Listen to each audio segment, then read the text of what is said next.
இந்த நாட்டில் இதுவரை காலமும் காணாத ஒரு மகிழ்ச்சிகரமான ஒரு வரவு செலவு திட்டம் நேற்றைய தினம் பார்லிமெண்டத்தில் சமர்ப்பிக்கப்பட்டிருக்கின்றது. மலையக மக்கள் வரலாற்றில் முதல் தடவையாக பட்டாசுகளை கொளுத்தி தங்களது முயற்சிகளையும் ஜனாதிபதிக்குரிய ஆதரவையும் தெரிவித்திருக்கிறார்கள். நாங்கள் பார்க்க போனால் இந்த நாட்டில் இருக்கிற பல துறை சார்ந்த மக்களுக்குரிய அனைத்து விடயங்களும் வரவு செலவு திட்டத்தில் உள்ளடக்கப்பட்டிருக்கிறது. அதே போல மூவின மக்களும் இரண்டரை கலந்து இந்த நாட்டிலே எந்தவித ஒரு அச்சமும் இல்லாது கடந்த காலங்களைப் போல் யாரும் பயப்படாத அளவுக்கு இந்த நாட்டில் சுவிட்சமாக மக்கள் வாழ்ந்து வருகிறார்கள். மத்திய தர வகுப்பினர்களுக்காக இருக்கக்கூடிய அந்த அரசு உத்தியோகர்களாக இருக்கட்டும், தோட்ட தொழிலாளர்களாக இருக்கட்டும், மத்திய தர வகுப்புல இருக்கக்கூடிய உயர்தர மாணவர்களாக இருக்கட்டும், அவங்களுடைய கல்வி செலவுக்காக வேண்டி சலுகைகளுக்காக வேண்டி ஒரு உயர்தர கொடுப்பன ஒன்று வழங்கப்பட்டிருக்கு. அது மகாபோல் என்று சொல்லக்கூடிய அதிகரிக்கப்பட்டிருக்கு. ஆனா ஜனாதிபதி அனுரகுமார திசாநாயக் அவங்க அரசு உத்தியோகத்தர்களுக்கு 4.2 வீதத்துல வீட்டு திட்டம், நிரந்தரமான வீட்டு திட்டத்தை கொண்டு வந்திருக்கிறாங்க. போதை வசத்தை ஒழிக்கக்கூடிய வகையில் அதுக்கான நிதிகள் ஒதுக்கப்பட்டிருக்கிறது. இதுவும் வாழ்த்தப்பட வேண்டிய விடயங்கள்.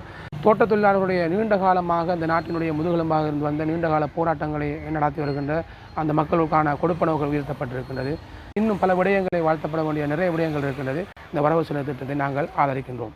அரசு ஊழியர்கள் சம்பளத்தின் 2ஆம் கட்ட அதிகரிப்பு எதிர்வரும் ஜனவரி மாதம் முதல் வழங்குவதற்கான நிதிகளும் வகுக்கப்பட்டுள்ளது. அத்தோடு அதிபர் ஆசிரியர் கஷ்ட பிரதேசத்துக்கான கொடுப்பனவுகளும் ஓய்வூதியக்காரர்களுக்கான நிதிகளும் இந்த வரவு செலவு திட்டத்தில் வழங்கப்பட்டுள்ளன. கடத்தொழில் ஈடுபடுகின்ற மக்கள், நன்னீரில் ஈடுபடுகின்ற மக்கள் மற்றும் குளங்களில் மீன்பிடிக்கின்ற மக்களுக்காக பாதுகாப்புக்காக 100 மில்லியன் ரூபாவை ஒதுக்கீடு செய்திருக்கின்றார். இது ஏழை மக்களின் வரப்பிரசாதம் மட்டுமல்ல, ஏழை மக்களின் வாழ்க்கை தரத்தை உயர்த்துவதற்கு இது ஒரு நல்ல விடயமாகும். பயன்பெறக்கூடிய கல்வி, சுகாதாரம் மற்றும் வாழ்க்கை தரங்கள் இங்கே குறிப்பிடப்பட்டு அதற்கான முன்மொழிவுகளும் இடம்பெற்றிருக்கின்றது. இது உண்மையில் ஜனாதிபதி அவர்களுடைய சேவையை பாராட்டக்கூடிய ஒரு சம்பவமாக இருக்கின்றது.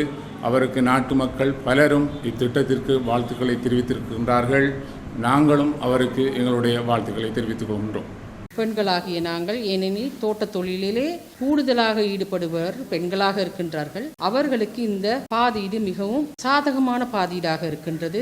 அதே போல் தோட்டத்துறையை சார்ந்த வீடமைப்பு, சுகாதாரம், ஏனைய கட்டுமான வசதிகளுக்கும் நிதி ஒதுக்கீடு செய்யப்பட்டிருக்கின்றது. இவற்றையும் நாங்கள் வரவேற்கின்றோம்.